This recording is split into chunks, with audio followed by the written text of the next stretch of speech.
దేవుని స్తోత్రం. కూడి వచ్చిన మేమని యేసుక్రీస్తున్నాము ప్రార్థన చేస్తున్న వాక్యం సైనికుల అధిపతి యెహోవా పరిశుద్ధుడు పరిశుద్ధుడు పరిశుద్ధుడు. భూతవర్తమాన భవిష్యత్ కాలంలో సర్వాధికారి దేవుని ప్రభు పరిశుద్ధుడు పరిశుద్ధుడు పరిశుద్ధుడు. గట్టి పరపుతో సైతం మాట్లాడించగల సమర్థవంతుడు. గాడిదకు మనం స్వరాన్నిచ్చాము. నీ కృపతో నువ్వు నాకు ఒకసారి జ్ఞాపకం చేసుకుని దేవుడు ప్రభు నువ్వు నన్ను జ్ఞాపకం చేసుకోవడం కూడా ఏ మంచి నాలో లేదు. నువ్వు నిలబడమన్నా నేను నిలబడినాను అంతే. నేను అంటూ ఏమీనూ లేదు ప్రభు. నిలబడేది మనిషి ప్రభు. కానీ నీ కృప, నీ ప్రేమ, నీ జాలి నా యందు ఉంచి నీ వాక్యము నా నోట్లో నుండి నువ్వే మాట్లాడమని నన్ను వాడుకోమని యేసుక్రీస్తునామమున ప్రార్థిస్తున్నాను తండ్రి. ఆమేన్.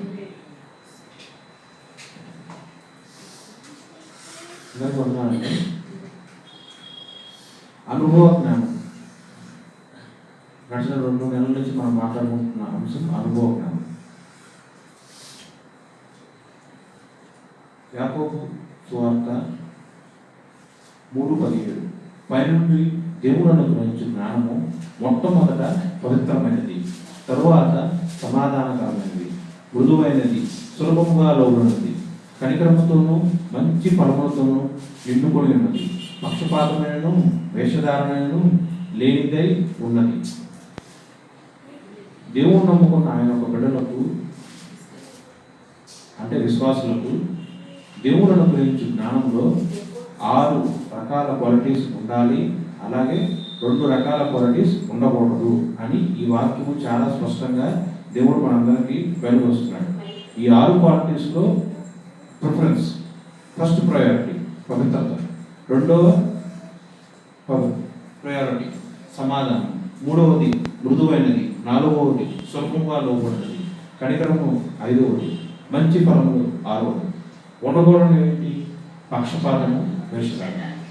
దేవుని యొక్క కృపలో గడిచిన 2 నెలల నుంచి మనము ఇలా పవిత్రత, సమాధానము, మృదువైనది, స్వల్పంగా లోబడినది గురించి మాట్లాడుతున్నాం. ఈ వారం కూడా మృదువైనది అను ఒక క్వాలిటీ దేవుడు మనలో, దేవుని యొక్క జ్ఞానము కలిగి ఉన్న ప్రతి ఒక్క విశ్వాసులు మృదువైనది అంటే ఏంటి? ఏ విషయంలో విశ్వాసులు మృదువైనది అది కలిగి ఉండటం, అలాగే ఇతరులకు చూపించడం. దాని గురించి మనందరము ఆయన యొక్క కృపలో దేవుని యొక్క వాక్యమును బట్టి లేఖనములు ఏమి చూపుతున్నాయో పరిశీలిద్దాం. ఫిలిప్పీలు 4:5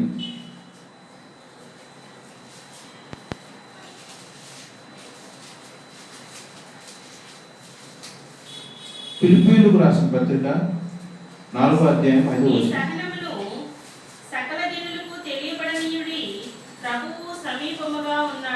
చాలండి. మనం మాట్లాడుకుంటున్న అంశం ఏంటి? మృదువైనది. కానీ ఇక్కడ ఉన్న రిఫరెన్స్ ఏంటి?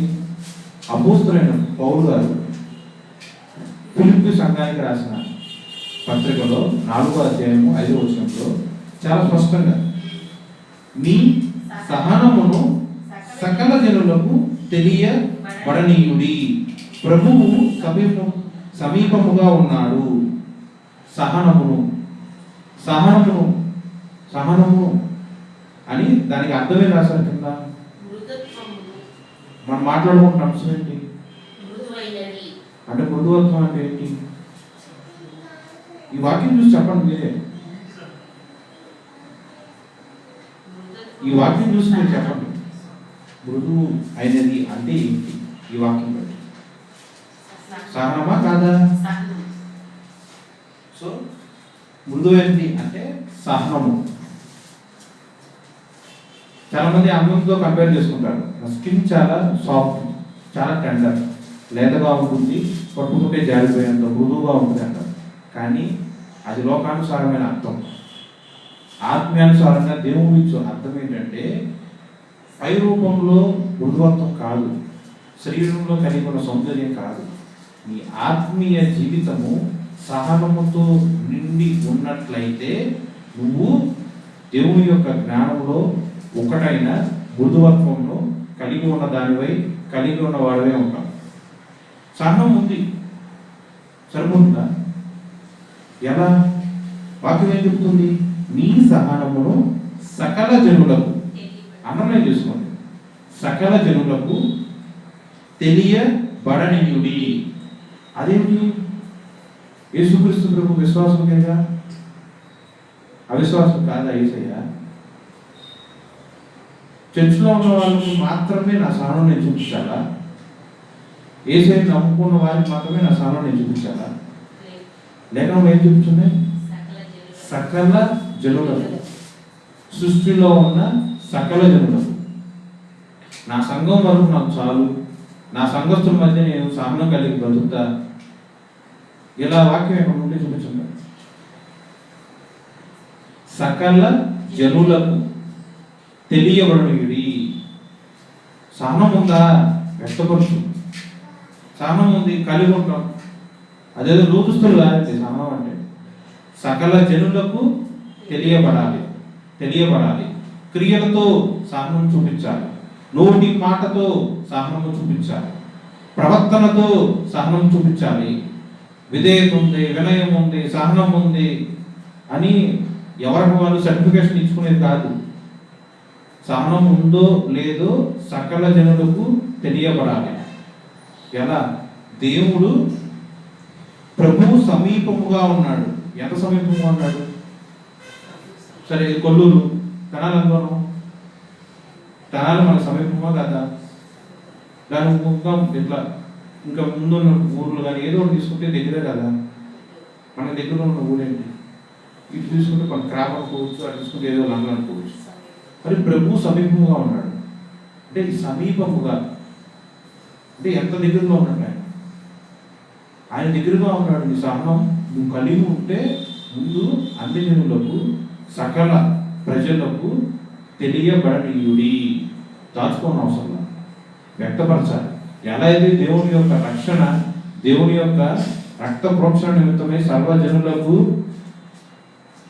నశించిపోవచ్చున్న ఆత్మలకు రక్షణ కలగజేయుచున్నాడు, అలాగే ఆయన యొక్క కృప చొప్పున అనుగ్రహించబడిన ఆ యొక్క జ్ఞానములో కలిగి ఉన్న సహనము మనమందరము స్వతంత్రించుకొని సకల జనులకు తెలిసేటట్టు ప్రవర్తించాలి. ఓకే, దీన్ని డీటెయిల్గా ఎక్స్ప్లెయిన్ చేసుకున్నాం. వివరణ, సహనం అంటే మృదుత్వం అంటే సరిపోతుంది. దీంట్లో ఏం కలిగి ఉంటే, ఎలా ప్రవర్తిస్తే జనులు లేదంటే దేవుడైనా సరే మన గురించి సర్టిఫికేషన్ ఇవ్వాలి. ఈ విశ్వాసి లేదా ఈ బిడ్డ దేవుడు నమ్ముకున్నాడు కాబట్టి సహనం కలిగి ఉన్నాడు అని దేవుడు మన గురించి సాక్ష్యం ఇవ్వాలి.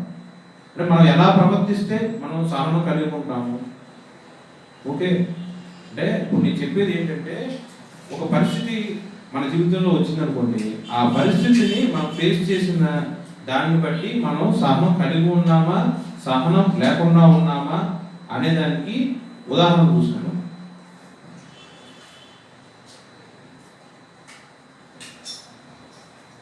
అబ్రహాం గారి గురించి అందరికీ తెలుసు కదా. దేవుడు అబ్రహాం గారిని పిలిచాడు. ఆయన పిలిచినప్పుడు అబ్రహాం గారు విశ్వాసులా, అవిశ్వాసులా, విగ్రహారాధన చేసేవాడా?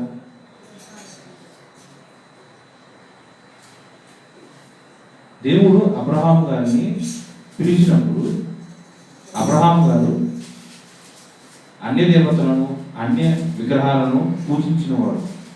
ఆయన కానీ, ఆయన తండ్రి గారు కానీ, ఆయన పితరులు కానీ అందరూ కూడా విగ్రహారాధకులు. యెహోషువ 24:2 ఓకే, కానీ దేవుడు పిలిచాడు. అరే విగ్రహారాధన చేస్తున్నాడు, మరి దేవుడు ఎందుకు పిలిచాడు? విగ్రహారాధన సంబంధమైన వివాహానికి వెళ్తేనే పాపం అంటున్నారు కదా. మరి విగ్రహారాధన చేసిన ఒక అన్యుడి దగ్గరికి యేసయ్య ఎలా వెళ్ళాడు?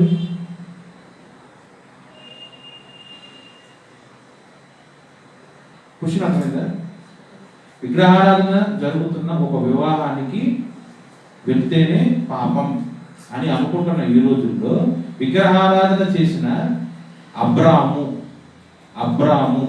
అనే ఒక మనిషి దగ్గరికి యెహోవా దేవుడు ఎలా ప్రత్యక్షమయ్యాడు? స్వరముతో. మరి ఇంతకాలం మీరు బాప్తిజం తీసుకొని దేవుడి యొక్క సేవ చేస్తున్నారు కదా, మరి దేవుడి స్వరం మీరు ఎప్పుడు విన్నారా?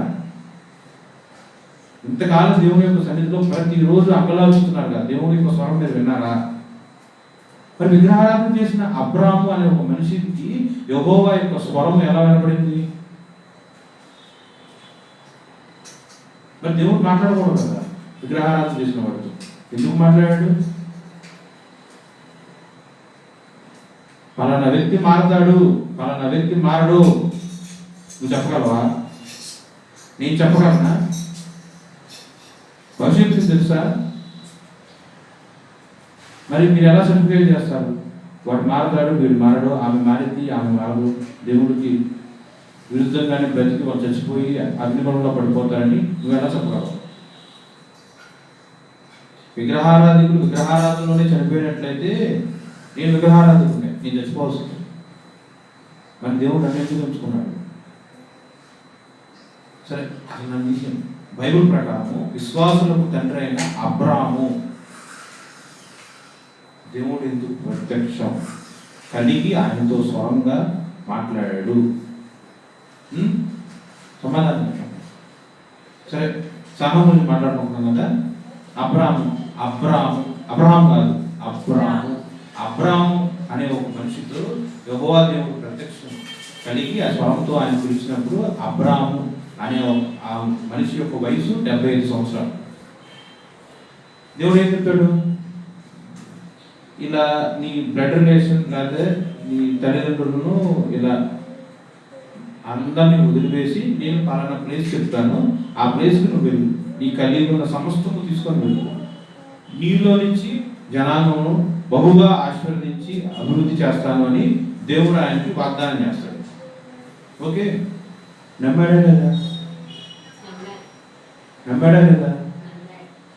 నమ్మలేదన్నట్టు లేదు. నమ్మాడని మీరు చెప్తున్నారు, నమ్మాడనే వాక్యం చెప్తుంది. నమ్మాడు అంటే నమ్మాడు అన్నట్టు కాదు, ఏం చేస్తే అతను నమ్మాడని మనం చెప్తున్నాం. దేవుడు ఏం చెప్పాడు? ఇలా నీ వాళ్ళందరినీ వదిలేసి నువ్వు పలానా ప్రదేశానికి బయలుదేరి వెళ్ళమన్నాడు. దేవుడు చెప్పిన మాట యాజ్ ఇట్ ఈస్ గా తన బ్లడ్ రిలేషన్ అందరినీ వదిలేసి దొంగచాటు ఏం కాదు, ధైర్యంగానే నాకు పలానా దేవుడు మాట్లాడాడు, ఈ పని అప్పచెప్పాడు, ఆ పనికి తగ్గినట్టు నాకు కలిగి ఉన్న నా ఆస్తి, నా భార్యను తీసుకొని నేను వెళ్ళిపోతున్నా అని చెప్పి ఆ విగ్రహారాధన సంబంధమైన తన జనులను వదిలి దేవుడు మాట ప్రకారము, దేవుడు ఆజ్ఞాపించిన ప్రకారము అతను బయలుదేరి వెళ్ళిపోయాడు. నమ్మాడు, చదువు. నమ్మిన దానికి తగిన క్రియ ఉండాలి. నువ్వు నమ్మావు దేవుడు నమ్మావు, మంచిదే. నువ్వు నీ యొక్క నమ్మకాన్ని బట్టి నువ్వేం చేసావు దేవుడికి? మరి అబ్రాము అనే ఒక వ్యక్తి దేవుడి యొక్క మాటకు లోపడి అందరినీ వదిలి దేవుడు చెప్పిన పని చేశాడు. నువ్వేం చేసావు? నువ్వు దేవుడు నమ్ముతున్నావు, మంచిదే. నువ్వేం చేసావు దేవుడు? సరే, అబ్రాహం గారిని నమ్మి పలానా ఊరు వెళ్ళమన్నారు, వెళ్ళారు కదా. దేవుడు చేసిన వాగ్దానం ఏంటి? నీలో నుండి గొప్ప జనములను దేవుడు సృష్టిస్తాడని చెప్పాడు. కానీ భార్యాభర్తల ఇరువురికి పిల్లలు లేదు. దేవుడు పిలిచినప్పుడు ఆయన యొక్క వయసు 75 వయసు. ఆయన ఇస్సాకు అనే ఒక బిడ్డకి జన్మ ఇచ్చినప్పుడు అప్పుడు వయసు ఎంత?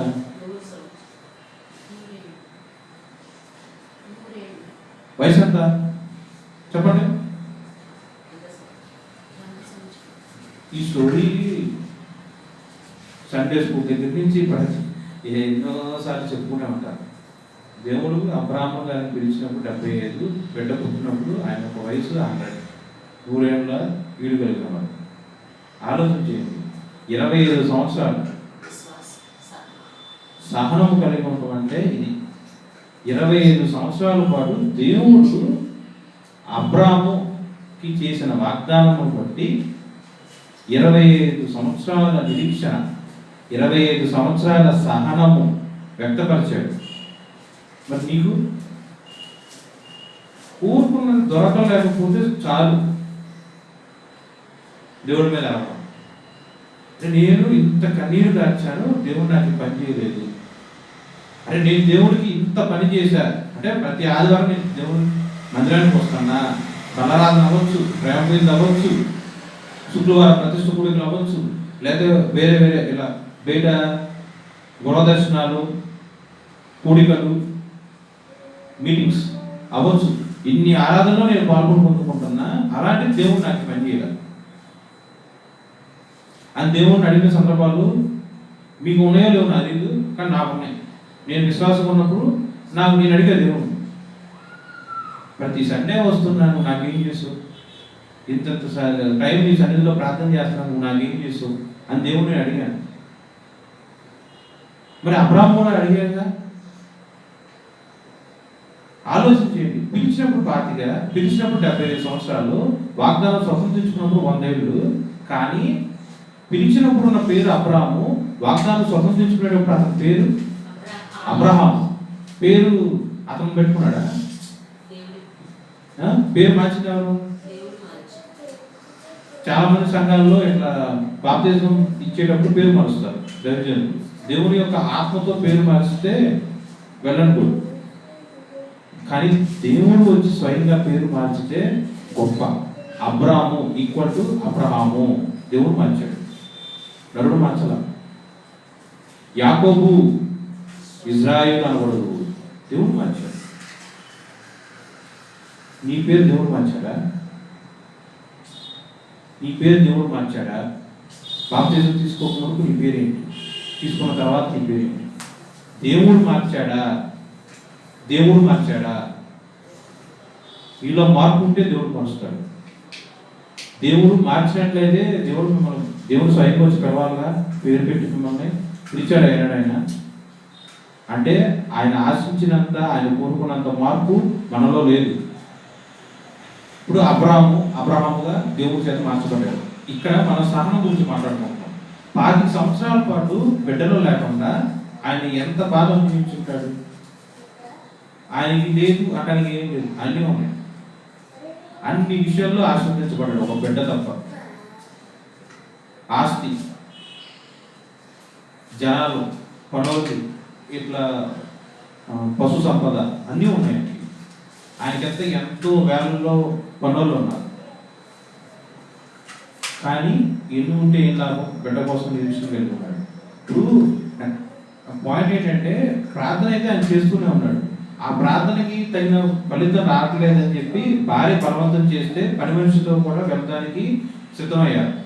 వెంటనే వెళ్ళలేదనుకోండి, భార్య బలవంతం చేసిన 10 సంవత్సరాల తర్వాత వెళ్ళారు. అలా వెళ్ళడం వల్ల ఇస్మాయిల్ అనే ఒక సంతానం కూడా కలిగి ఉన్నారు. కానీ దేవుడు మాత్రం ఆమోదం ఇవ్వాల. భార్య భర్తలకు మధ్య కలిగిన బిడ్డకు మాత్రమే దేవుడు ఆమోదించాడు. వారి దగ్గర నుంచి విశ్వాసిగా ఉన్న, అంటే అబ్రహాము యొక్క వారసత్వంలోని దేవుడు పరిగణన తీసుకున్నాడు. ఇస్మాయిల్ యొక్క సంతానం తీసుకోవాలి. కానీ 10 సంవత్సరాల యొక్క నిరీక్షణ, 10 సంవత్సరాల యొక్క సహనము ఎలాంటిది? ఒక రోజు దేవుడి దగ్గర నుంచి ఆన్సర్ రాకపోతేనే మనం దేవుడిని నిందిస్తారు మనుషులు, విశ్వాసం. మరి 10 సంవత్సరాలు సహనం కలిగి ఉన్నాడంటే అతను ఎంత స్ట్రగుల్ అయి ఉంటాడు. ఆయన చుట్టుపక్కల ఎంతమంది క్వశ్చన్ చేస్తుంటారు, ఎంతమంది హేళన, వికరింపు, కించపరచడం, తప్పు చేసి మాట్లాడటం. అసలు కన్వర్టెడ్ క్రిస్టియన్స్లో చాలా ఫెమిలియర్గా ఉంటుంది. నువ్వు దేవుని నమ్ముకున్నావుగా, నీకేం చేశాడు? నువ్వు వారం చర్చికి వెళ్తున్నావుగా, నీకేం చేశాడు దేవుడు? చాలా లోపు చేసి మాట్లాడతారు. ఇలాంటి మాటలు అబ్రహాము గారు అనుభవించలేదా?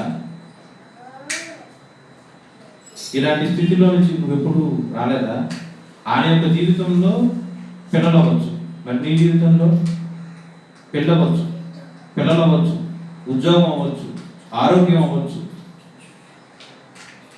మీ జీవితంలో మీకు కావాల్సిన ఏదైనా సరే వెంటనే మీరు పొందుకోలేదంటే దేవుడు మీకు సహనం నేర్పిస్తున్నాడు అని ఆలోచించండి, గుర్తుపెట్టుకోండి.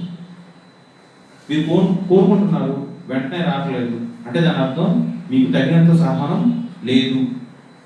అబ్రహాము కోరుకున్న వెంటనే అబ్రహాముగా మార్చబడాల, 10 సంవత్సరాల టైం పట్టింది. అట్లాగే నువ్వు కోరుకున్న వెంటనే నీ జీవితంలో ఆ కార్యం జరగలేదంటే దేవుడు కోరుకున్న విధంగా నువ్వు లేవు అని అర్థం. నేను ప్రార్థన చేస్తున్నాను, నాకు సమాధానం రావట్లేదంటే దేవుడు ఆశించిన విధంగా నువ్వు లేవు దేవుడు నీ యందు ఒక ప్రణాళిక కలిగి ఉన్నాడు. దేవుడు నీ యందు ఒక సంకల్పం కలిగి ఉన్నాడు. ఆయన సంకల్పము, ఆయన ప్రణాళిక నీ జీవితంలో జరగాలి అంటే దేవుడు ఆశించిన క్వాలిటీస్ ఏది కూడా నీ జీవితంలో లేదు కాబట్టి దేవుడు మాట్లాడుతుందా. కానీ చెయ్యి వదిలేదా దేవుడు? అబ్రహాం గారిని చెయ్యి వదిలేశాడా? భార్య మాట ప్రకారము నువ్వు కన్వెన్షన్తో వెళ్ళావే, ఇస్మాయిల్ అనే ఒక బిడ్డను జన్మనిచ్చావే అని దేవుడు అబ్రహాం గారిని వదిలేశాడా? మనమే దేవుడు వదిలేడు. ప్రేమ స్వరూపం యేసుక్రీస్తు ప్రభువారు. మనము దేవుడి యొక్క చిత్తానికి వ్యతిరేకంగా సొంత నిర్ణయాలు తీసుకున్నా కూడా ఆయన ప్రేమ కలిగిన వాడు. మన పక్కదారిలో వెళ్ళినా దేవుడు చెయ్యి పట్టుకొని మళ్ళీ తీసుకొచ్చి కరెక్ట్ వేలో మనల్ని నిలబెట్టి చెయ్యి పట్టుకొని నడిపిస్తాడు. ఓకే, అర్థమవుతుందా? సహనం గురించి మనం మాట్లాడుకుంటాం. అంటే సొంత నిర్ణయాలు తీసుకోకూడదు. సొంత నిర్ణయాలు తీసుకున్నా సరే దేవుడు ఆమోదించడు.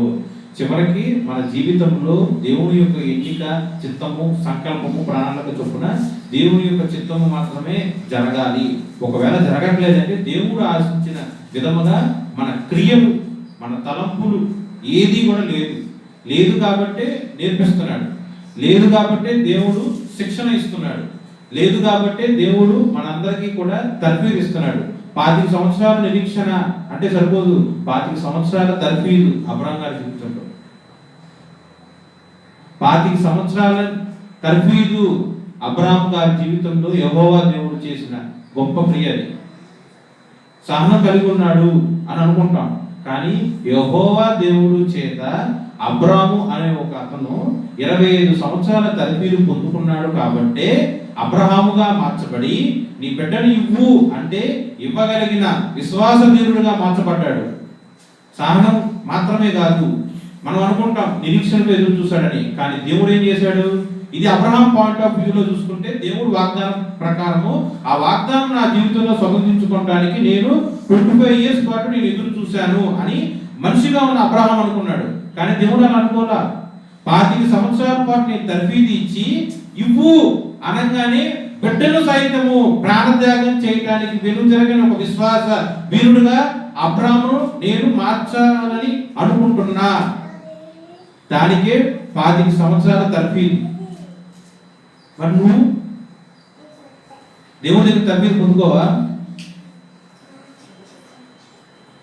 తర్ఫీదు పొందుకోకూడదా?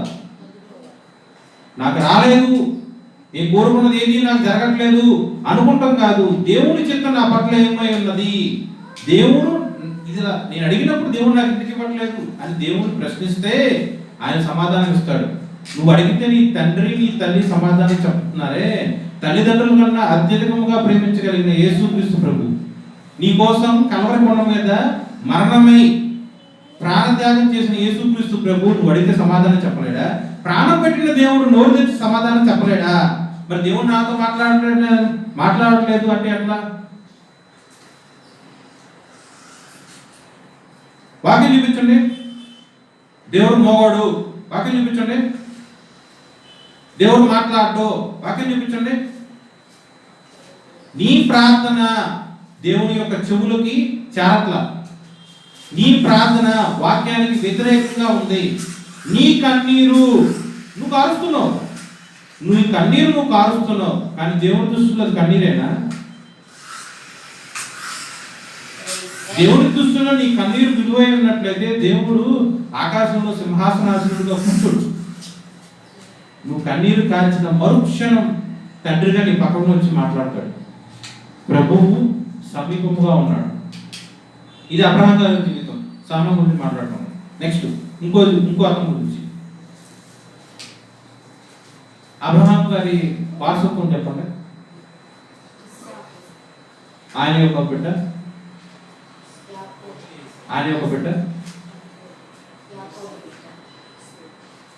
చూడండి. అబ్రహాం గారు దేవుడు ఎరగమునుకు విగ్రహారాధికుడు. దేవుడి యొక్క మాటకు లోబడి ఆయన దేవుడిలోకి వచ్చాడు, సున్నతి పొందాడు.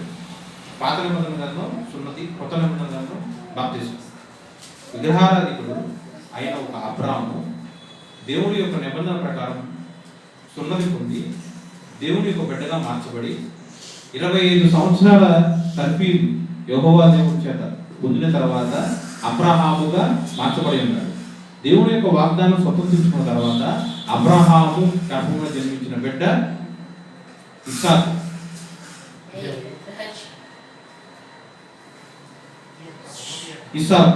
ఇస్సాకు గారి సంతానం ఇద్దరున్నారు, కానీ దేవుడి యొక్క ఎన్నికలో ఉన్నది యాకోబు గారు.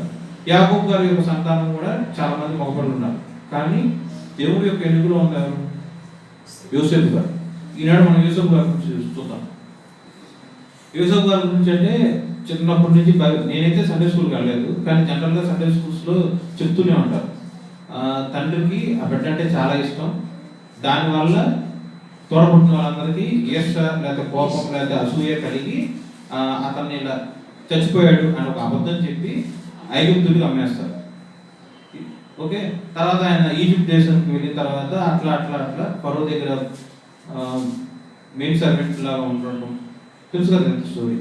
తర్వాత జైలు పాలు అవటం, ఆ తర్వాత మళ్ళీ ఫరో దగ్గరికి తీసుకురాబడటం ఒక కళ ద్వారా. అటుపన్నమాట ఆయన్ని ప్రైమ్ మినిస్టర్గా చేస్తారు. ఎంత మీకు తెలిసిందే కదా, తెలుసు కదా. తెలిసినట్లయితే అన్నాదమ్ములు యోసేపు గారిని ఐగుప్తుడికి అమ్మేశారు. అమ్మేసినప్పుడు ఆయన వయసు ఎంత?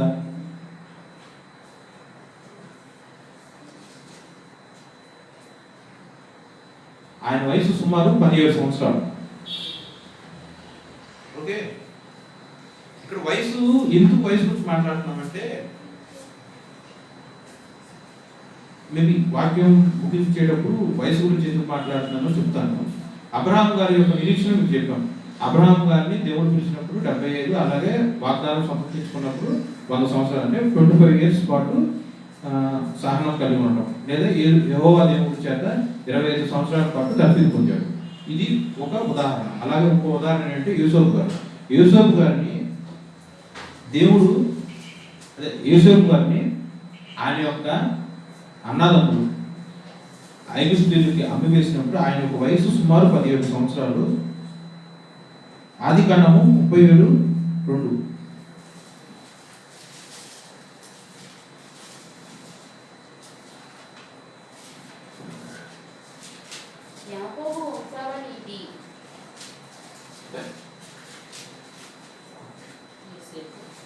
యాకోబు వంశావళి ఇది.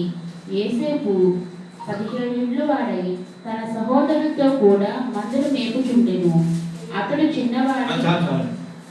అలా చదువుతూ అదే 37వ అధ్యాయం మొత్తం చదువుతుంటే అక్కడ జరిగిన స్టోరీ మొత్తం క్లియర్గా ఉంటుంది. కానీ ఇక్కడ యాక్చువల్గా మనం మాట్లాడుకున్న అంశం దాని గురించి వయసుతో గురించి మనం కంపేర్ చేసి చెప్తున్నాం.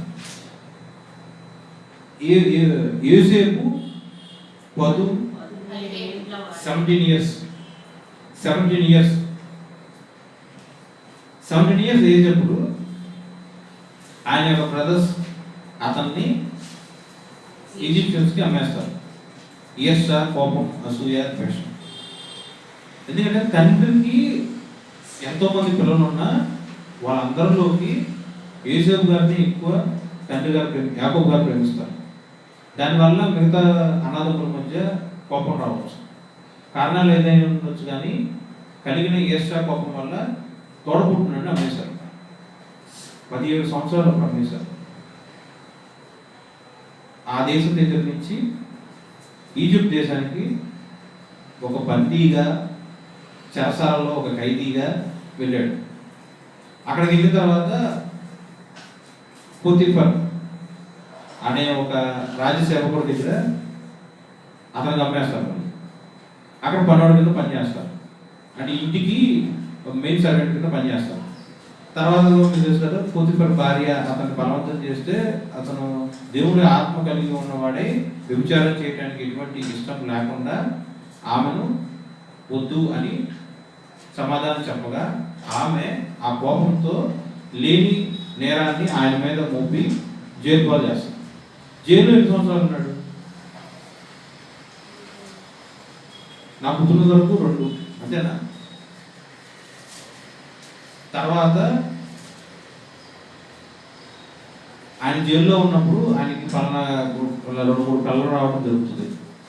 ఈ కళను బట్టి ఫరోకి గిన్నె అందించేవాడు రెఫరెన్స్, అంటే పలానా జైల్లో పలానా ఒక అతను ఉన్నాడు, అతను దేవుడు ఒక ఆత్మ కలిగి ఉన్నవాడు, అతనైతే పలానా కళలో బాగా అర్థం చెప్తాడు, దేవజ్ఞానం కలిగిన వాడు అని ఫరోకి గిన్నె అందించే ఒక సేవకుడు ఫరోకి రికమెండ్ చేస్తే వెంటనే పిలుస్తారు. 17 సంవత్సరాల వయసు అప్పుడు ఈజిప్ట్ అనే ఒక దేశంలో ఆయన అమ్మివేయబడ్డాడు. ఫరో ఈయన యోసేపు గారిని పిలిచినప్పుడు ఆయన యొక్క వయసు ఎంత చెప్పండి?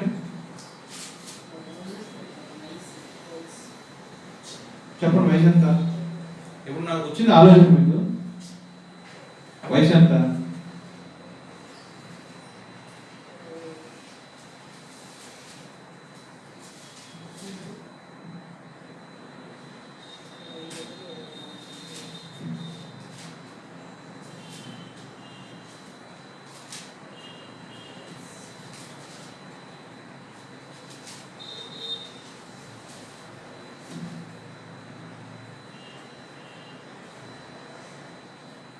చూడండి, 41-46లో యోసేపు బయలుదేరి ఐగుప్తు దేశం అంతటా సంచరించెను.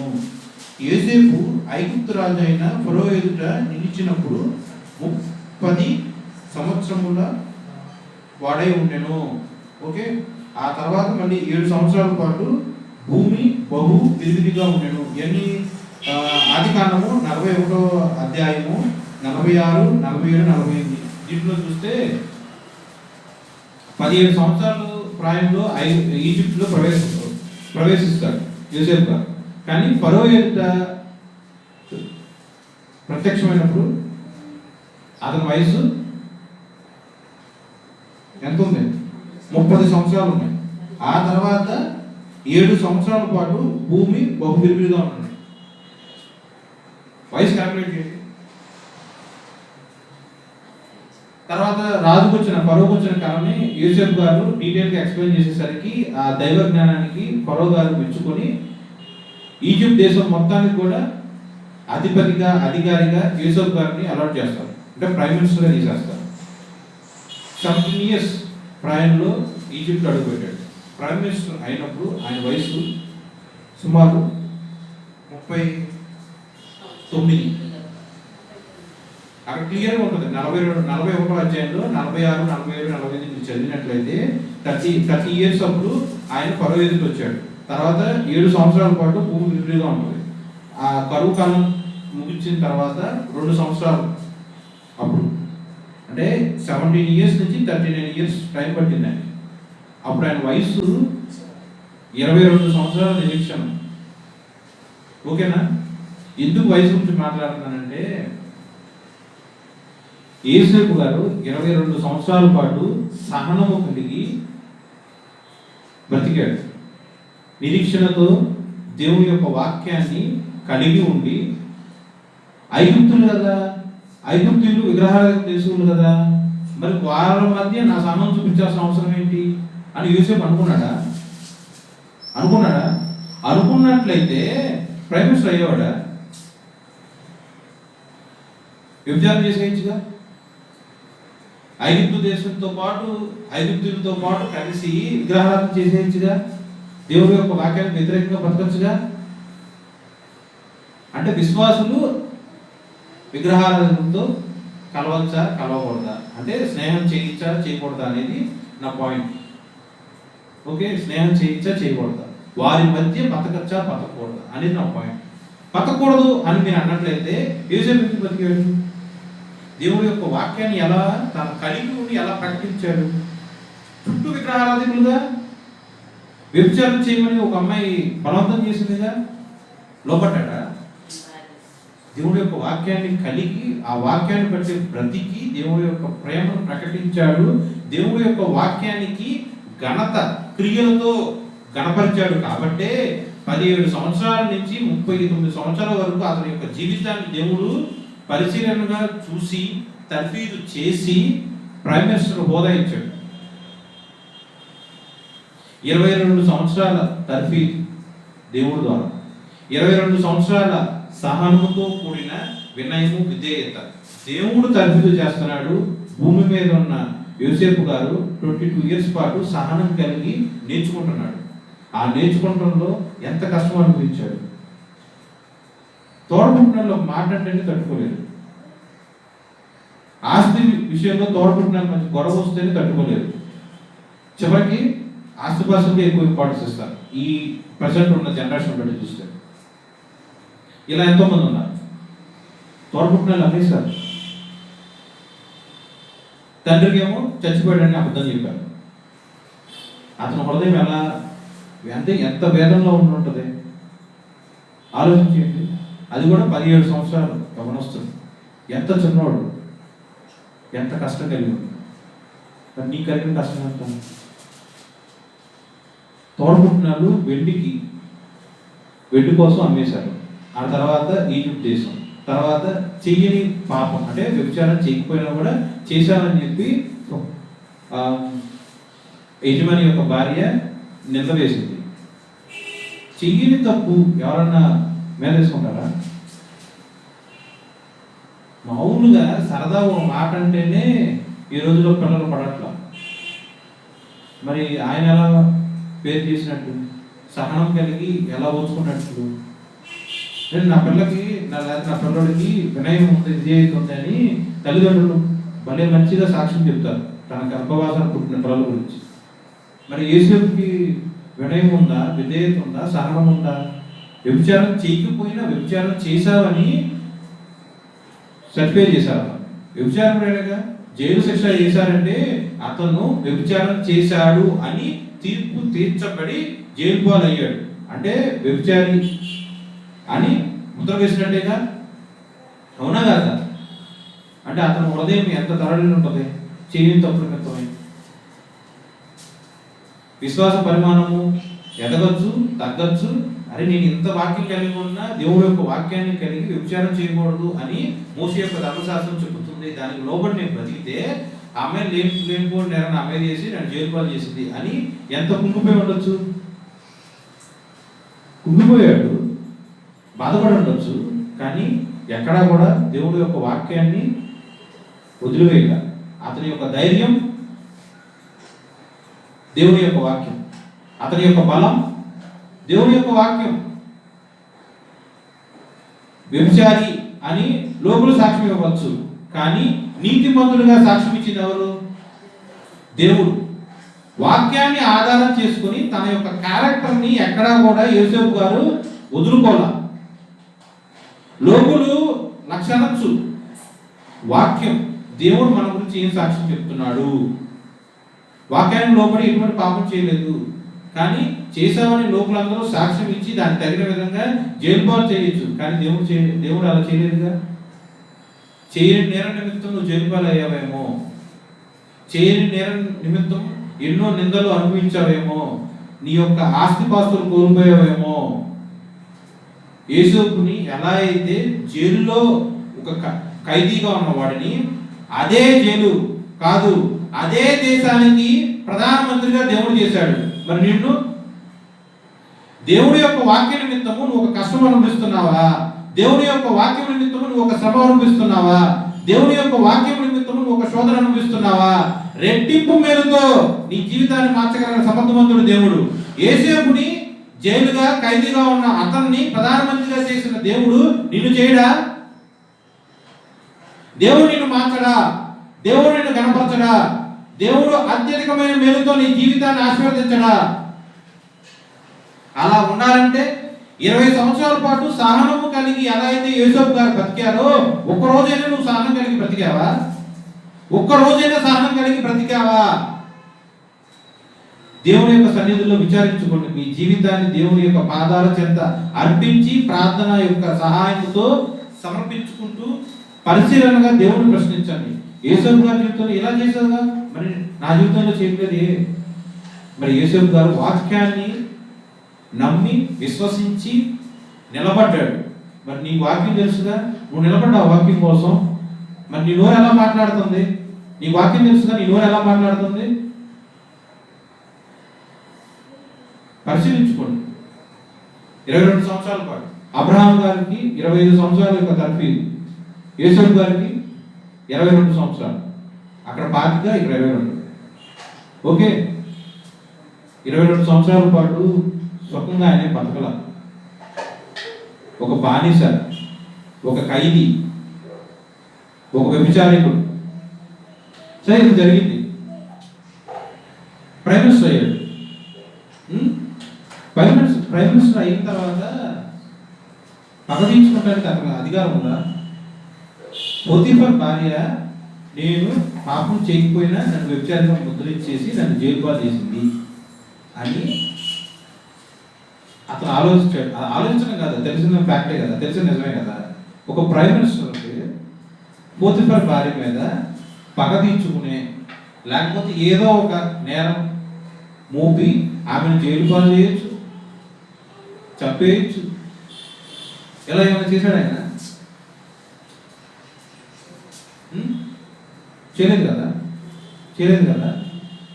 మరి విశ్వాసంలో పూర్తిగా నాటబడిన మీరందరూ కూడా, అంటే సహనం కలిగి బ్రతికితే దేవుడు ఎలా అయితే ఆ బిడ్డని ప్రైమ్ మినిస్టర్గా చేశారో, మీ యొక్క సహనాన్ని బట్టి దేవుడు మీ జీవితంలో దేవుడు మీకు చేసిన తర్ఫీదును బట్టి దేవుడు మిమ్మల్ని బహుగా ఆశీర్వదిస్తాడు.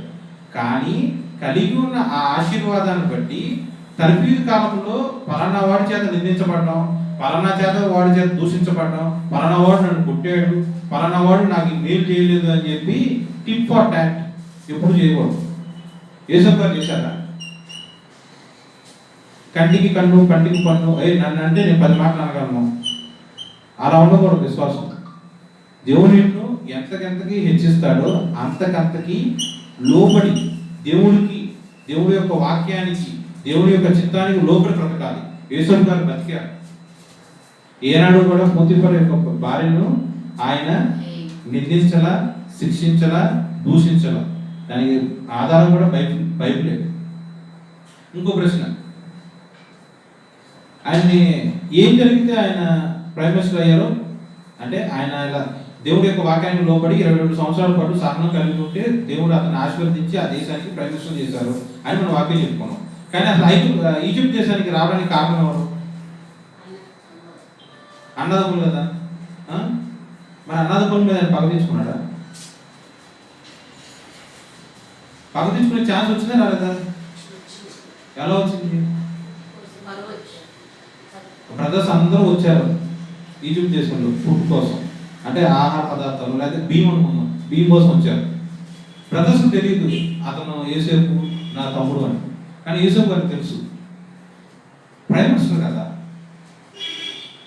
ఆ రోజుల్లో సెర్చ్ చేసినా సరే అడిగే రాజులు ఉండడు. అంత కమాండింగ్ ఉంది, అంత పవర్ ఉంది. చేశాడా? ఎందుకు చేయలేదు?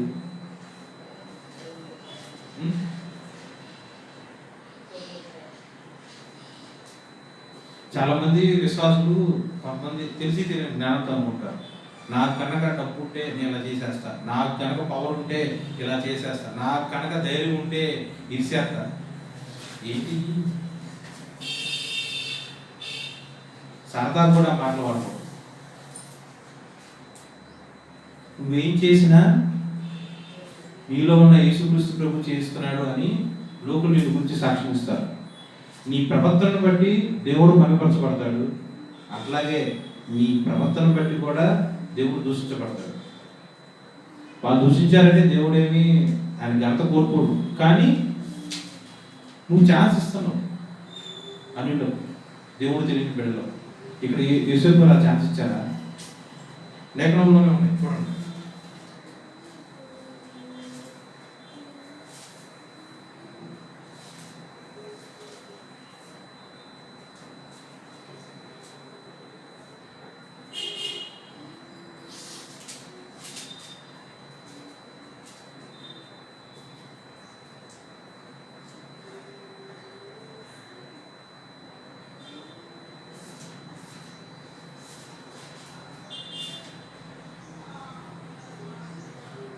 ఆదికాండము 45:4 నుంచి.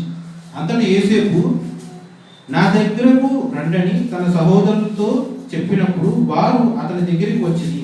అప్పుడు అతడు, ఐగుప్తులకు వెళ్ళినట్లు మీరు అమ్మవేసిన మీ సహోదరుడైన యోసేపును నేనే అయినను నేను ఇక్కడికి వచ్చినట్లు మీరు నన్ను అమ్మి వేసినందుకు దుఃఖపడకుడి, అది మీకు సంతాపము పుట్టింపనీయకుడి. ప్రాణ రక్షణ కొరకు దేవుడు మీకు ముందుగా నన్ను పంపించెను. చదవండి చదవండి.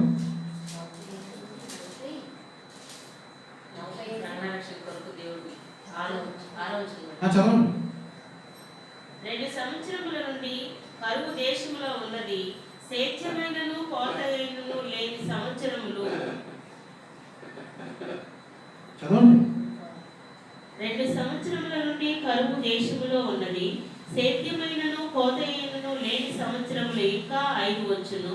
మిమ్మును ఆశ్చర్యముగా రక్షించి దేశములో మిమ్మును శేషముగా నిలుపుటకును ప్రాణముతో కాపాడుటకును దేవుడు మీకు ముందుగా నన్ను పంపించెను.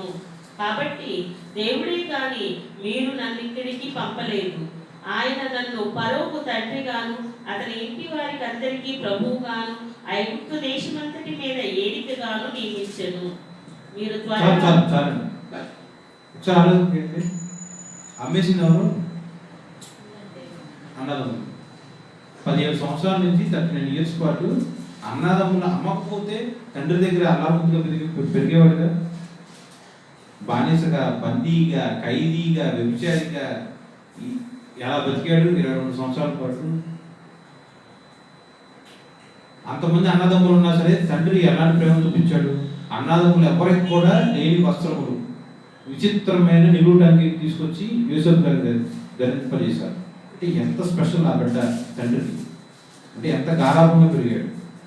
అలాంటోడు వ్యభిచారిగా ఉన్నాడు లోకుల దృష్టిలో, అలాంటోడు లోకుల దృష్టిలో ఖైదీగా ఎంచబడ్డాడు,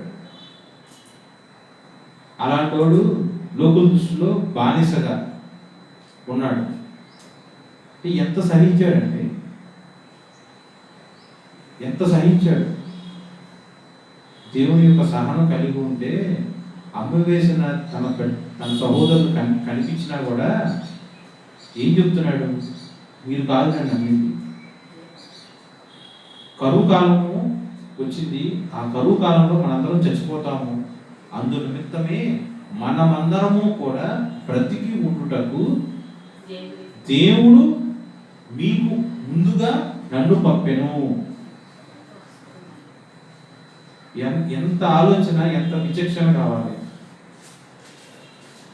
శ్రమ వస్తే చాలు, వాళ్ళు ఎలా చేశారు, వీళ్ళు ఎలా చేశారు, వాళ్ళు అలా చేశారు. ఒక నింద మన మీద వస్తే చాలు, వాడు అలా అన్నాడు, వీడు ఎలా అన్నాడు. ఉద్యోగం రాకపోతే చాలు, ఇంటర్వ్యూ వాడు సరిగ్గా చేయలేదు. ఆస్తి కోల్పోతే చాలు, వ్యాపారం సన్నగిలింది, లేకపోతే పలానా వల్ల నా ఆస్తి పోయింది. ఎదుటోడి మీద నేరం, దోష కలిగిన మాటలు ఎంత ఈజీగా మాట్లాడతారు. యూసఫ్ గారికి కరెక్ట్ ఛాన్స్ ఉంది. నువ్వు నన్ను నమ్మేశావు అని అన్నదమ్ముల దగ్గర మాట్లాడచ్చు, ఎందుకంటే అది నిజం. కానీ దేవుని యొక్క చిత్తం ఏంటి? పలానా కరువు కాలంలో ఐగుప్తు దేశంలో మాత్రమే ఆహారం ఉంటుంది, ఈ కానాను దేశంలో ఆహారం దొరకదు. అలా ఆహారం లేకపోతే యాకోబు గారు కానీ ఆయన యొక్క బిడ్డలైన మిగతా వాళ్ళందరూ కూడా కరువు కాలంలో బ్రతుకుతూ కూటికి తిండి లేక చచ్చిపోతారు అని దేవుడు ఎప్పుడో 22 సంవత్సరాల తర్వాత జరగాల్సిన ఫ్యూచర్ కూడా దేవుడు ముందే ఎరిగి ఉన్నాడు. కాబట్టి ముందుగానే తన అన్నదమ్ముల చేత యూసఫ్ గారిని అమ్మించేశాడు.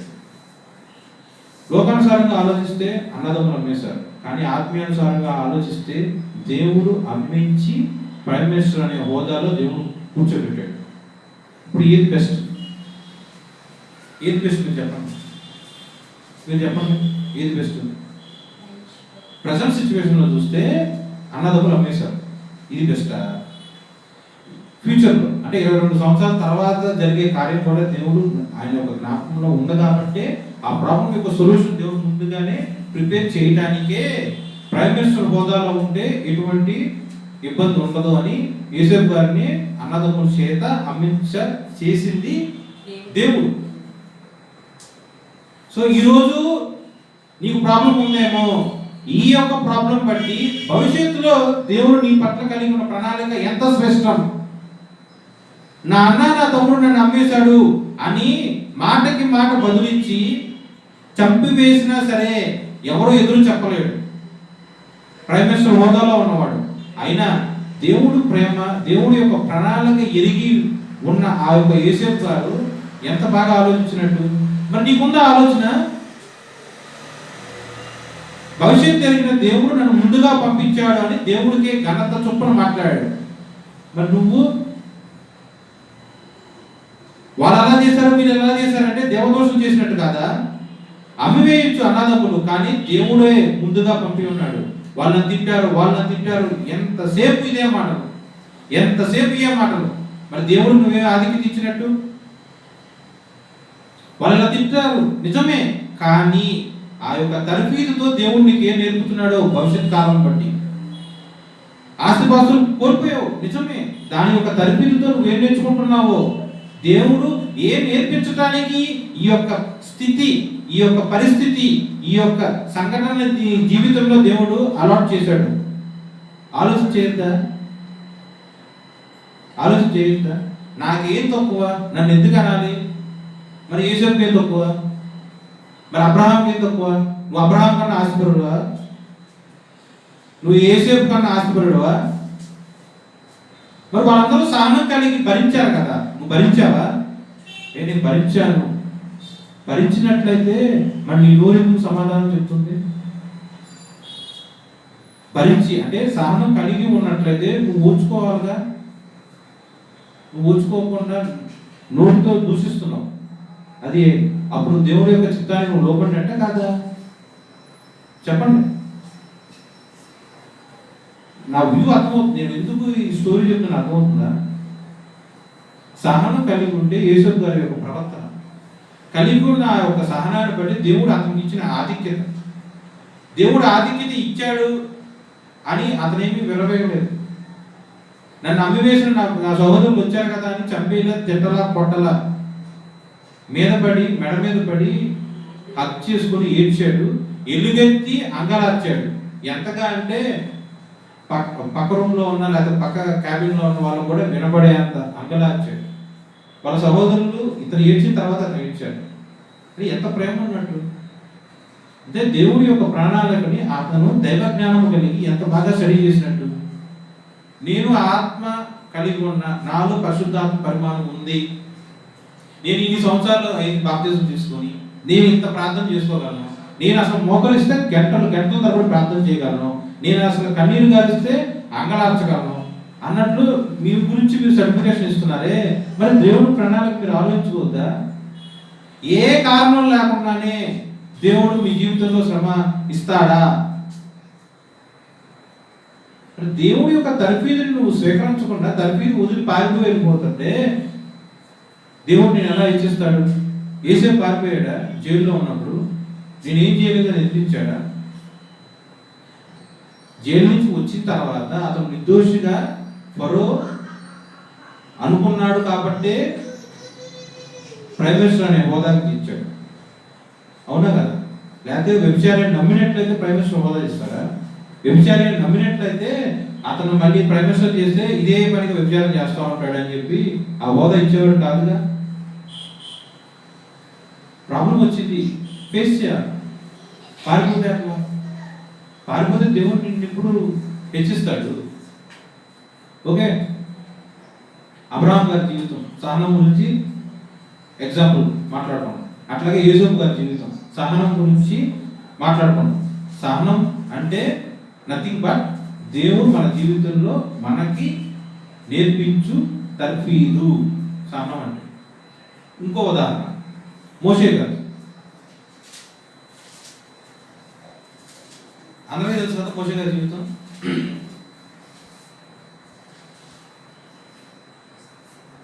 ఆయన ఒక తల్లి ఆయన ఒక అక్క ఇలా జబ్బు పెట్టిలో పెట్టేసి నీళ్ళలో వదిలేస్తారు మోషే యొక్క పసితనంలో. ఫరో యొక్క కూతురు తీసుకుని ఆ పసిబిడ్డ చాలా అందంగా ఉందని చెప్పి పెంచుకుంటారు పెంపుడు తల్లి. ఓకే, ఆ జరిగిన తర్వాత 40 సంవత్సరాల పాటు ఫరో యొక్క వారసుడుగా లేకపోతే ఫరో యొక్క కుమారుడుగా ఐగుప్తు దేశంలో బతుకుతాడు.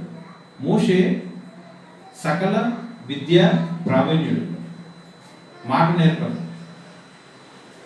సకల విద్య అంటే యుద్ధం అవ్వచ్చు, సైన్స్ అవ్వచ్చు, మ్యాథమెటిక్స్ అవ్వచ్చు, అంటే ఈ చదువు విభాగం అయినా యుద్ధం అయినా సరే ఏది తీసుకున్నా సరే అతను ప్రావీణ్యుడు, మాటల నేర్పడు. 40 సంవత్సరాల పాటు ఫరో యొక్క బిడ్డగా బతికాడు. తర్వాత అతను ఇలా వెళ్తున్నప్పుడు తన సొంత ప్రజల్ని ఐగుప్తీయులు హింసించారని చెప్పి అతను కలిగిన కండబలంతో చంపేస్తాడు. కానీ ఫరో ఈ విషయం తెలుసుకుని నన్ను ఎప్పుడైనా చంపేస్తాడేమో అని పిరికి వాడిగా పారిపోతాడు. సకల విద్యా ప్రావీణ్యుడిగా, మాట నేర్పరిగా, కానీ పారిపోయాడే. సరే పారిపోయాడు, పలానా దేశంలో తలదాచుకుంటాడు. తెలుసు స్టోరీ కదా. పలానా దేశంలో తలదాచుకున్న తర్వాత దేవుడు ఆయనకి సీనాయి కొండ మీద ప్రత్యక్షమైనప్పుడు, నా బిడ్డలైన ఇశ్రాయేలు జనాంగము ఐగుప్తు దేశం, ఐగుప్తు ప్రజలు, ఐగుప్తుల యొక్క ఫరో వారి దగ్గర నుంచి దాసితనం నుంచి విడుదల కలగజేసి నువ్వు విముక్తి కలుగుది అని పని అప్పచెప్పి మోషే గారిని పంపిస్తారు. ఎంత టైం పడుతుందంటే 40 సంవత్సరాలప్పుడు మిద్యాన దేశంలో పారిపోయాడు. మళ్ళీ తిరిగి ఈజిప్ట్ దేశానికి రావడానికి అప్పుడు ఆయన వయసు ఎంత?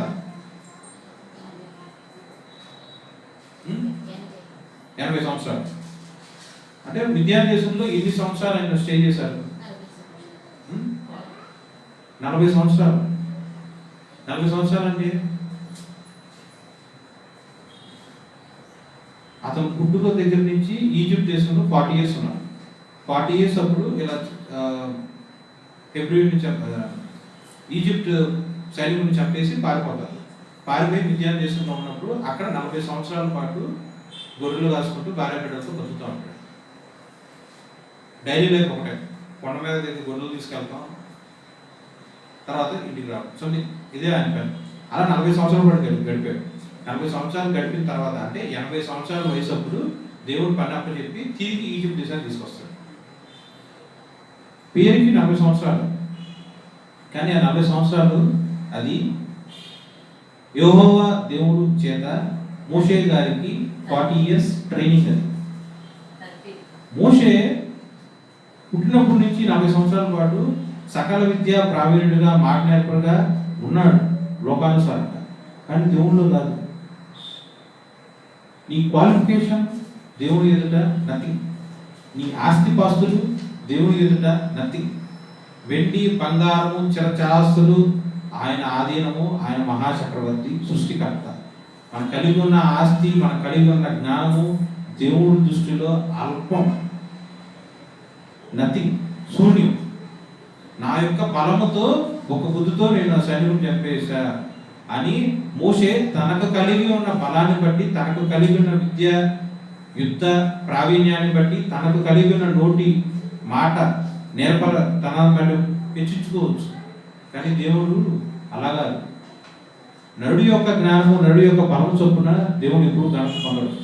దేవుడి యొక్క మహిమ చొప్పున దేవుడు యొక్క పరిశుద్ధాత్మ పరిమాణము నరుడి యొక్క శరీరంలో నుంచి బయలు వెళ్ళి అద్భుత ఆశ్చర్య మహిమ కార్యం చేయాలి. దాని నిమిత్తము మోషేకి 40 సంవత్సరాల నుంచి 80 సంవత్సరాల పాటు ట్రైనింగ్ ఇచ్చాడు. అంటే 40 సంవత్సరాలు ట్రైనింగ్ ఇచ్చాడు. ఆయన వయసు 40 సంవత్సరాలు. 80 సంవత్సరాల వయసు రీచ్ అయ్యేటప్పటికి తర్ఫీదు పూర్తయింది. తిరిగి ఐగుప్తు దేశానికి పంపించాడు. 40 సంవత్సరాల పాటు ట్రైనింగ్. ఎవరి చేత?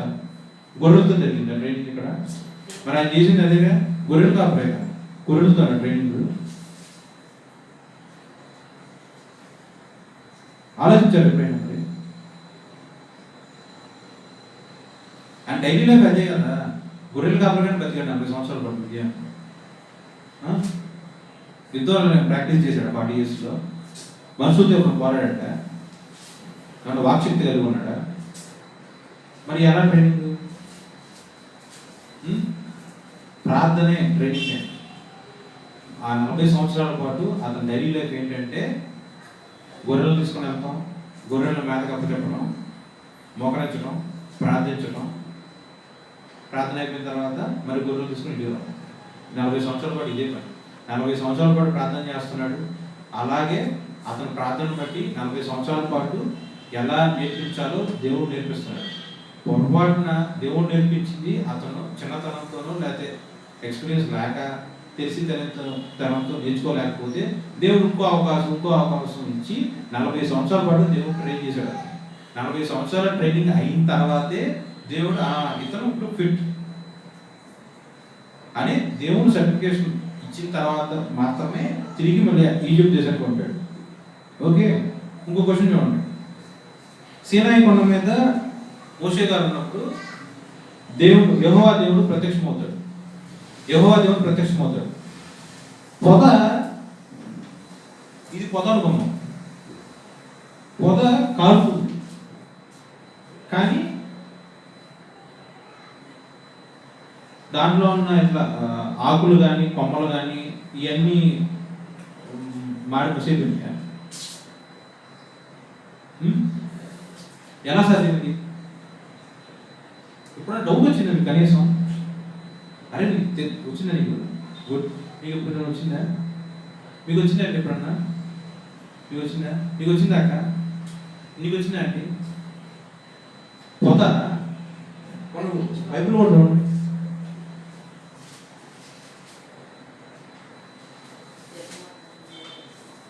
అపోస్తుల కార్యం 7వ అధ్యాయము 30-34.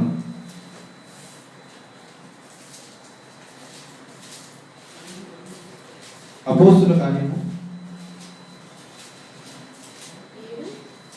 7వ అధ్యాయము 30. 40 ఏండ్లైన చదవండి.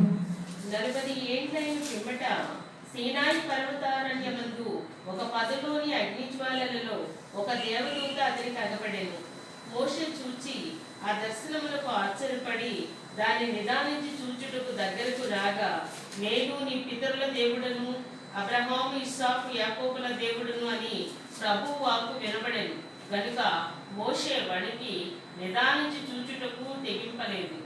అందుకు ప్రభువు, నీ చెప్పులు విడువుము, నీవు నిలుచుచున్న చోటు పరిశుద్ధ భూమి. ఐగుప్తులోనున్న నా ప్రజల దురవస్థను నేను నిదానించి చూచి తిని వారి మూలుగు విడిచిని వారిని విడిపించుటకు దిగివచ్చి ఉన్నాను. రమ్ము, నేను ఇప్పుడు నిన్ను ఐగుప్తులకు పంపుతున్నది అతనితో చెప్పాను. చాలండి. ఎందుకు పొద కాలిపోలేదు? దేవుని యొక్క దివ్య దర్శనం. నీకు కలిగి ఉన్నావా దేవుని యొక్క దర్శనం?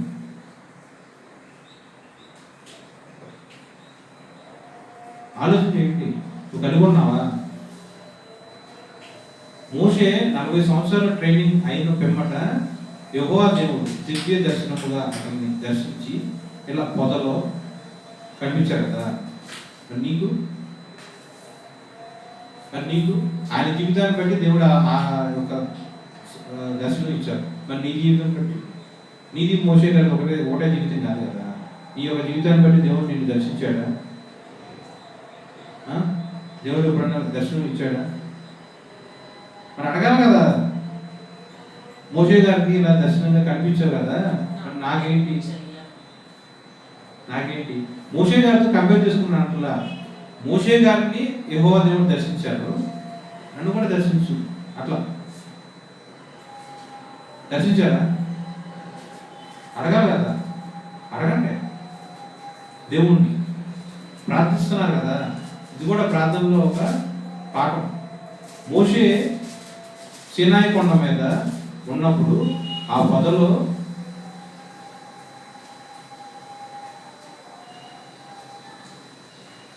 పొదలోని అగ్ని జ్వాలలో ఒక దేవదూత అతనికి కనబడెను. నీకు కూడా అలాంటిది కనబడాలని, లేదా దేవుని చిత్తమైన దర్శనం నువ్వు అనుభవించాలని నీ యొక్క అనుదిన ప్రార్థనలో దేవుణ్ణి వేడుకో, అంగలార్చు, కన్నీరు కార్చు. మోషేను దర్శించిన దేవుడు నిన్ను దర్శించాడా? ఈ దేవుడైన యెహోవా పక్షపాతం కలిగిన వాడా? దేవుడు మోషే గారికి మాత్రమే దేవుడా? నీకు కాదా? నీ కానప్పుడు నువ్వు ఎందుకు బాప్తిజం తీసుకున్నావు? దేవుడు నీకు ఎందుకు ఇచ్చాడు బాప్తిజం? నీ కానప్పుడు నువ్వు ఎలా ప్రార్థన చేయగలుగుతున్నావు? పరిశుద్ధాత్మ లేకుండా నువ్వు ప్రార్థన చేయగలుగుతున్నావా? మరి మోషే గారికి కలిగిన ఆ యొక్క దర్శనము నీకు కూడా కలిగి ఉండాలని ఈ యొక్క ప్రార్థనలో దేవుడు వేడుకో. ఓకే, ఈ 40 years ట్రైనింగ్ అయిన తర్వాత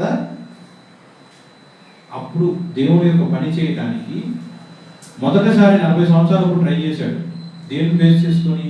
తన సొంత బలాన్ని బేస్ చేసుకొని, తన సొంత విద్యను బేస్ చేసుకొని. కానీ 80 సంవత్సరాల వయసు అప్పుడు దేన్ని ఆధారం చేసుకొని ఫరో ఎదుట నిలబడ్డాడు? దేవుడి యొక్క వాక్యాన్ని, దేవుడి యొక్క వాగ్దానాన్ని, దేవుని యొక్క మాటని అతను మోషే గారు ఆధారం చేసుకొని ఫరో ఎదుట నిలబడ్డాడు. తనకు కలిగి ఉన్న బలాన్ని బట్టి, సకల విద్య ప్రావీణ్యుడిగా, మాటనేపరుగా అతను కలిగి ఉన్న దాన్ని బట్టి ఒక ట్రైన్ చేశాడు. కానీ పారిపోయే స్వభావం అది. కానీ దేవుడికి లోబడి ఉన్నప్పుడు పారిపోయాడా? నువ్వు నా ముందు కనిపిస్తే చంపేస్తా అని ఫరో ఎన్నోసార్లు హెచ్చరించిన, ఎన్నిసార్లు వెళ్ళాడు మోషే? మరి ఫరో చంపలేదే? ఫరో చంపేస్తాడని భయం కలిగి ఉండలేదే? చచ్చిపోయే స్థితి వచ్చినా సరే దేవుడి యొక్క మాటకి లోబడి సమస్య ఎదుట నిలబడాలి. చచ్చిపోదాం అనుకుంటాడు అంటే, నేను వెళ్తే నన్ను చూస్తేనే చంపేస్తా అన్నాడు అని మోషే భయపడినట్లయితే ఈనాడు ఇశ్రాయేలు జనాంగం ఐగుప్తు దేశం నుండి విడుదల వచ్చేదా? దేవుని యొక్క వాక్యమే మోషే గారికి ఆధారం. దేవుని యొక్క వాక్యమే మోషే గారికి బలము, ధైర్యము. దేవుడు వాగ్దానం చేశాడు, మనిషిగా పుట్టిన ఫరో ఎంత గడ్డి పరక కన్నా హీనమైన మనుషుడు ఎంత, అడవి పువ్వుగా రాలిపోయే మనిషి ఎంత, ఆవిరిగా ఉన్న మనిషి ఎంత, నీటి బుడగగా ఉన్న ఒక మనిషి ఎంత. అది ఫరో అయినా, నేనైనా, ఎవరైనా దేవుని యొక్క చిత్తానికి వ్యతిరేకంగా ఎవరు నిలబడ్డా వారి అందరూ కూడా నిశ్చయముగా ఓడిపోతారు. నేనైనా, మీరైనా, అన్యులైనా. దేవుని యొక్క తర్బీదులో దేవుని యొక్క వాక్యాన్ని కలిగి ఉండి సహనముతో, నిరీక్షణతో ఆయన యొక్క వాగ్దానము నిమిత్తము ప్రార్థిస్తే దర్శన రూపముగా దేవుడు మోషేని దర్శించినట్లుగా ఆయన యొక్క లేఖనములతో నిన్ను దర్శించి వాగ్దానము దేవుడు నిశ్చయముగా నెరవేరుస్తాడు. అలా నెరవేర్చాలంటే సహనము కలిగి మోషే 40 సంవత్సరాల పాటు అరణ్యంలో తర్బీదు పొందాడు. నువ్వు పొందావా? కష్టం వస్తే పారిపోవడం, శ్రమ వస్తే పారిపోవడం, శోధన వస్తే పారిపోవడం. నిలబడే తత్వం లేని నీకు జయించే అధికారం దేవుడు ఎలా ఇస్తాడు? ఆలోచన చేయండి. ప్రాబ్లం వస్తే పారిపోవడం కాదు, నిలబడి దేవుని యొక్క వాక్యాన్ని ప్రకటించి స్వతంత్రించుకోవాలి. సహనం. దేవుని యొక్క కృపలో 3 వ్యక్తుల యొక్క జీవితాన్ని మనందరం పరిశీలించుకున్నాం. అబ్రహాం గారి యొక్క జీవితము, యోసేపు గారి యొక్క జీవితము, మోషే యొక్క జీవితము. దీంట్లో వయసు గురించి ఎందుకు మాట్లాడానంటే, అబ్రహాం గారి జీవితంలో 25 సంవత్సరాల యొక్క నిరీక్షణ లేదా సహనము, యోసేపు గారి యొక్క జీవితంలో 22 సంవత్సరాల యొక్క సహనము, మోషే యొక్క జీవితంలో 40 సంవత్సరాల యొక్క సహనము. సరే, మళ్ళీ ఇంకో ఎగ్జాంపుల్. ఇదే మోషే గారి జీవితంలో పారిపోయినప్పుడు 40 సంవత్సరాలు, తిరిగి దేవుని యొక్క పని చేయడానికి వచ్చినప్పుడు అది 80 సంవత్సరాలు. అంటే 40 సంవత్సరాలు దేవుని చేత ట్రైనింగ్ అయ్యి ఆయన యొక్క బిడ్డలకు విముక్తి, ఐగుప్తు దేశం నుంచి విముక్తి కలిగించాలని అతను ట్రైన్ అయ్యాడు. వచ్చాడు. సంథింగ్ దేవుడి యొక్క అద్భుత ఆశ్చర్య మహిమ కార్యములు, ఎర్ర సముద్రము 2గా విభజించబడిన గొప్ప కార్యములు అతను చూశారు. ఓకే, దేవుడు చేసిన వాగ్దాన భూమిలోకి ఇజ్రాయేల్ జనాంగము మోషే గారు నడిపించారు. ఐగుప్తు దేశం నుంచి స్టార్ట్ అయ్యారు. వాగ్దాన ప్రదేశానికి ఎంటర్ అవ్వడానికి 40 సంవత్సరాల ప్రయాణం జరిగింది. అవునా కదా? అరే, ఎందుకు జరిగింది 40 సంవత్సరాల ప్రయాణం? లేఖనములు రిఫరెన్స్ గుర్తులేదు, కానీ మగపిల్లలు, చిన్నపిల్లలు వీళ్ళందరినీ లెక్క పెట్టుకుంటేనే సుమారు 2-3 లక్షల పైన ఉంటారు. అసలు వృద్ధులను కానీ స్త్రీలను కానీ లెక్క పెట్టుకోకుండా ఉంటేనే 10 లక్షల మంది ఉన్నారు. పైగా వరల్డ్ మ్యాప్ ఇప్పుడు టెక్నాలజీ పెరిగింది కదా, ఈజిప్ట్ దేశం నుంచి దేవుడు వాగ్దానం చేసిన భూమికి మ్యాప్ చూస్తాం అనుకోండి, అసలు 40 సంవత్సరాలు ప్రయాణం చేయాల్సిన అవసరమే ఉండదు. 40 సంవత్సరాలు ఎందుకు ప్రయాణం చేశారంటే దేవుడు ఏమన్నా మ్యాప్ మర్చిపోయాడా? వెళ్ళాల్సిన తర్వాత దేవుడు మర్చిపోయాడా? ఆలోచన చేయలేదా? 40 సంవత్సరాల యొక్క ప్రయాణంలో వాళ్ళు వేసుకున్న బట్ట మాసిపోలేదు, వాళ్ళ కాళ్ళకు ఉన్న చెప్పులు తెగిపోలేదు. వాళ్ళు 40 సంవత్సరాల పాటు వంట చేసుకోవాలి. ఎవరు పెట్టారు? దేవుడు అద్భుత ఆశ్చర్య మహిమ కార్యములు చేయగలిగిన సమర్థవంతుడు. సహనం గురించి మాట్లాడుకుంటున్నాం కాబట్టి నేను అడిగే ప్రశ్న, 40 సంవత్సరాలు టైం ఎందుకు పట్టింది ఐగుప్తు దేశం నుంచి దేవుడికి వాగ్దానం చేసిన ఆ యొక్క భూమి రీచ్ అవ్వడానికి? 40 సంవత్సరాలు ఎందుకు పట్టింది అంటే సుమారు 2 లేదా 3 లేదా 4 లక్షల ప్రజలు ఉన్నారు, కానీ ఆయన యొక్క వాగ్దాన భూమిలో ప్రవేశించింది 2 ముగ్గురే. మరి మిగతా లక్షల మంది ఏమైపోయారండి? ఏమైపోయారు? 40 సంవత్సరాలు ఎందుకు టైం పట్టింది? ఎందుకు టైం పట్టింది? దేవుడు ఆశించిన విధముగా ఆ యొక్క విశ్వాసులు తన యొక్క జీవితాన్ని, క్రియలను, తలంపులను మార్చుకోవాలి. ఈ 40 సంవత్సరాల పాటు మోషే గారు ఏం చేశారు?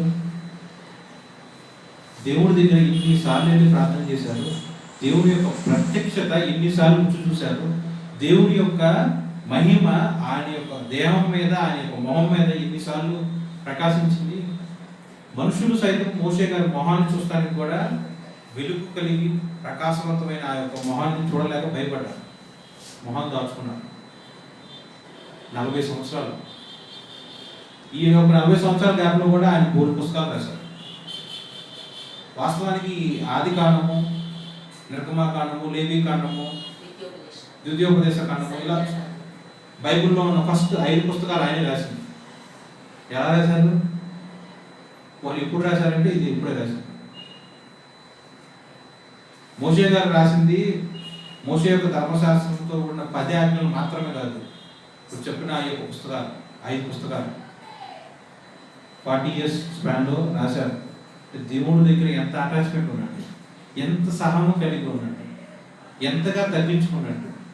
సహనం కలిగి ఉంటే దేవుడు మాట్లాడుతూ ఉంటాడు. దేవుడు మాట్లాడిన ప్రతి మాట ఆయన పుస్తక రూపంలో రాశారు. మరి నీ సహనం కలిగి ఉంటే దేవుడు ప్రత్యక్షతను చూడాలిగా. నువ్వు సహనం కలిగి ఉన్నట్లయితే దేవుడి యొక్క దర్శనం నువ్వు అనుభవించాలిగా. నువ్వు సహనం కలిగి ఉన్నట్లయితే దేవుడి యొక్క స్వరం నువ్వు వినాలిగా. రాసుకున్నావా ఆయన యొక్క మాటను? జ్ఞాపకం ఉందా ఆయన యొక్క దర్శనాన్ని? గుర్తుపెట్టుకున్నావా ఆయన యొక్క ప్రత్యక్షతను? ఏం జరగట్లేదంటే మోషేకి, యోసేపు గారికి, అబ్రహాం గారికి కలిగి ఉన్న సహనము నీలో లేదు, నాలో లేదు. ఓకే, వయసు అంటే ఎందుకు వాళ్ళ జీవితంలో ఉన్న వయసును అంత ఇంపార్టెంట్గా మాట్లాడుతున్నానంటే ప్రసంగి 3వ అధ్యాయం 1వ వచనం నుంచి నేను చూడండి. ప్రతిదానికి సమయం కలదు, ఆకాశం కింద ప్రతి ప్రయత్నమునకు సమయం కలదు.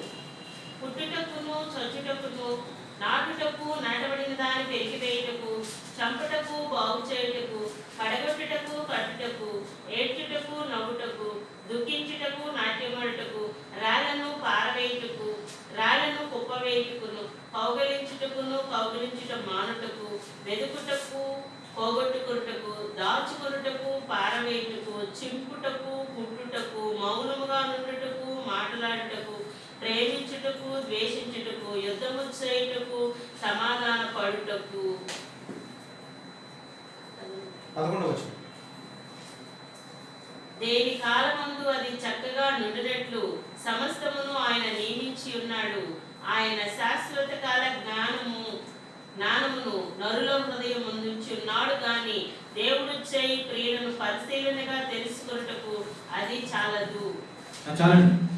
బైబిల్ ఉన్న దాంట్లో అండర్లైన్ చేసుకోండి. 3వ అధ్యాయము 1-11 8, 9 వదిలేండి. చూడండి, ప్రతి దానికి సమయము కలదు. ఆకాశము క్రింద ప్రతి ప్రయత్నమునకు సమయము కలదు.